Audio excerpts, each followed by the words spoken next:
Hi there, welcome to Switch Mania. I am Clarence and today we'll talk about the best Nintendo Switch games on sale. We will be covering the UK, EU, US, Australia, and Canada eShop. But first and foremost, thank you for taking the time to watch this video. If you want to see more of this series, please leave a like. Remember to subscribe to the channel and ring the bell to receive future notifications. Likes and subscriptions help keep the channel alive. First on our list is Creepy Tale. I wish Creepy Tale was larger or included at least some stories and legends about the forest and the creatures that inhabit it. But, to be honest, I can't really complain because I had so much fun playing it all night. The story was brief, but intriguing, and it left me wanting more. Before you begin playing the puzzle-based game, make sure you have a lot of patience. Creepy Tale lives up to its name. It immediately gave me goosebumps. The dark setting is appealing, and the cryptic puzzles will keep you thinking, sometimes to the point of frustration. Patience and experimentation are essential here. This one is likely to appeal to fans of horror-themed point-and-click puzzle games. Next is Infamy. Infamy is primarily a puzzle and platformer game. It evolves into something much deeper, with its unusual visuals and sounds, as well as its strange story maybe. That depends on how you interpret it, and I doubt any two players will interpret it the same way. The word game does not do Infamy justice. It's not for everyone,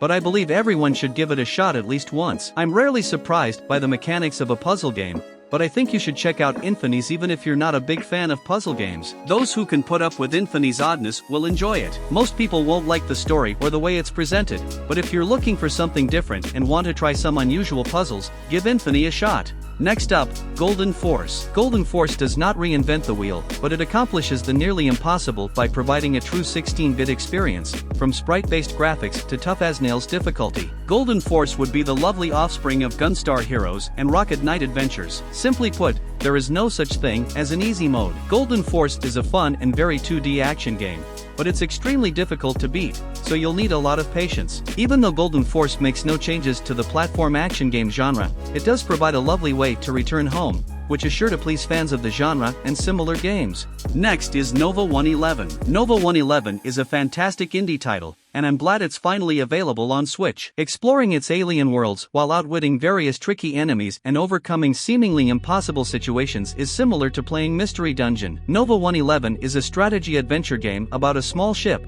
its amusing guide, and their mission to change the course of spacetime. In each area, players can discover secrets hidden behind strange rocks in order to gain upgrades and assist their fellow scientists. There are a few minor issues that players may encounter when attempting to progress quickly through some levels, but there are no major issues with how the game is played. Nova 111 is a short game that is enjoyable to play and contains some difficult puzzles to solve.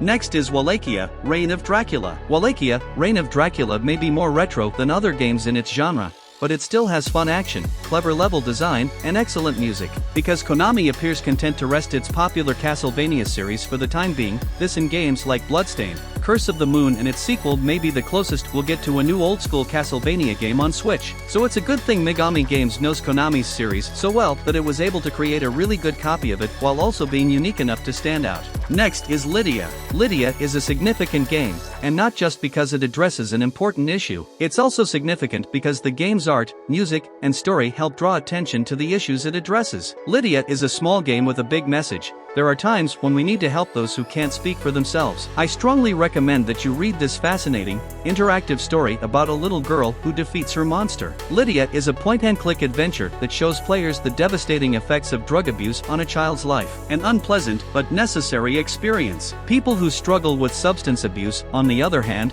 should exercise extreme caution. Next up, A Night at the Races. A Night at the Races does an excellent job of balancing hard, Twitch-style gameplay with a story that is distinct from others in the genre. It's not for everyone, but for those who enjoy a challenge, it's more enjoyable than most fast-paced platformers. A Night at the Races is a difficult arcade platformer that will put your hand-eye coordination to the test. If you enjoy this genre, you should definitely pick up this one because the story is very intriguing. Even if it doesn't work out, A Night at the Races is an intriguing story experiment. Despite its flaws, it's an odd indie oddity that completely separates the arcade gameplay from the story, resulting in some strange effects. If you enjoy trying new things, this is well worth the hour it takes to complete.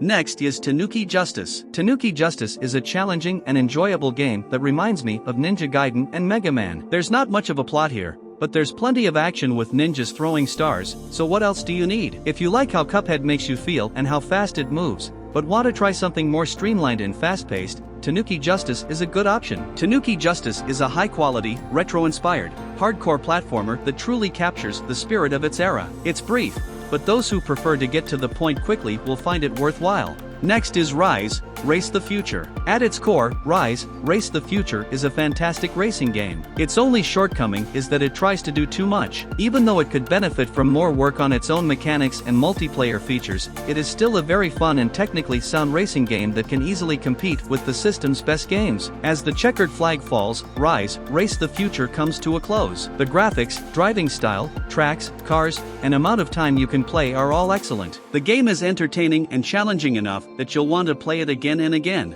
Even if you're not a fan of racing games, you should add Rise to your Switch library. Next is Alder's Blood, Definitive Edition. Alder's Blood is a fantastic game with a fantastic story. Its missions are simple, but if you want to survive, your strategy cannot be. Alder's Blood reads like a love letter to a genre that is underappreciated these days. There are plenty of turn-based strategy games on every platform, but games this well-crafted are rare in the indie space, and it will be a long time before something as well-designed as Alder's Blood is available for a low price on the eShop. If you enjoy SRPGs with both stealth and survival elements, Alder's Blood is a lot of fun to master. Next up, Cosmic Top Secret. Cosmic Top Secret is a lighthearted look at how ordinary people can conceal extraordinary secrets. Cosmic Top Secret functions well as a documentary as well as a video game. It employs gameplay to entice players to continue reading the story and learn more about the strange world in which it is set. Despite its difficult controls, the puzzles and presentation of this surprisingly personal and vulnerable interactive experience make it a great mystery. Cosmic Top Secret is an entertaining adventure/puzzle game. Some may think the strange way it's put together is just weird, but I think it's quirky enough to be both different and interesting. If you prefer action games, this may not be for you. However, if you enjoy detective stories, this is a good choice. Next is Journey of the Broken Circle. The development team created an experience that demonstrates how, while life can be stressful, worrying is often a waste of time because the worst-case scenario rarely occurs, even when an enemy is chasing you. On Nintendo, Journey of the Broken Circle is a mental journey about overcoming fears. It was put together with great care and shows that even if a person is afraid, they can move forward and have good things happen if they try hard enough, even if they have to try dozens of times. It has an appropriate balance of platform puzzles and deep, meaningful storytelling. If Journey of the Broken Circle's platforming had been better, it could have competed with Thomas Was Alone for the title of Best Platformer with Inanimate Objects. As things currently stand, it will simply have to be a very, very good game. Next is Still Stand. Still Stand is an interactive graphic novel that tells a darkly humorous and absurdist story about despair and loneliness. Still Stand is a game that makes people feel sad and lonely, which is especially true in our time, when the global pandemic has made people feel more alone and demonstrated the importance of dealing with mental health issues such as loneliness and depression. Still Stand has a great story and looks like a comic book. Its only major flaw is that it ends so abruptly, leaving us with few reasons to pick it up again, despite the fact that it excels at everything.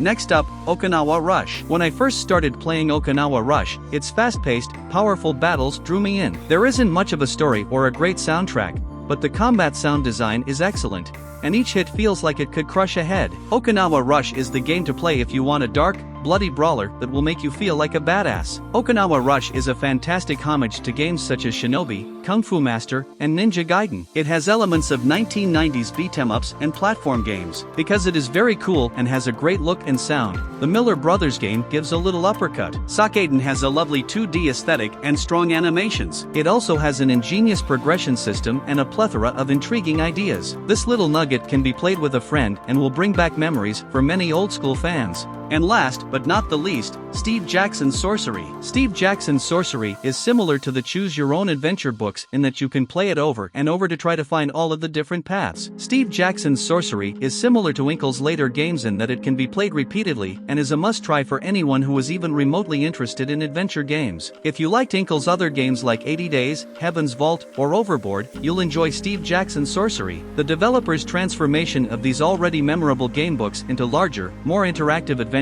is nothing short of amazing, and there will be plenty of reasons to play them again and again. The games run flawlessly on the Switch, and the price is extremely reasonable for what you get. Fans of role-playing games should take note, as the games are also very good at this. A fantastic adaptation of a fantastic show. That's all, guys. I hope this video was helpful in deciding which game to play, and thank you for checking out the list. Please remember to subscribe and we'll see you at the next one.